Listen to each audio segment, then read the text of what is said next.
and in making a product that results to a certain level of productivity.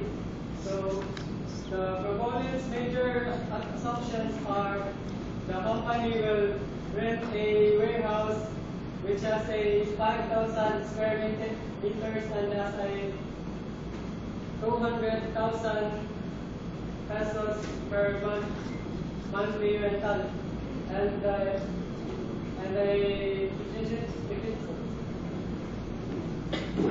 so for land site location, in selection of a land site, there are several factors that need to be considered. So the primary factors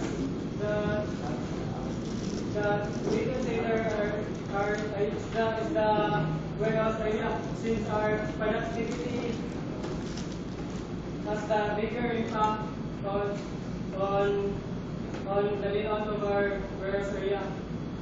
So these are the ratings that based on the three warehouses. So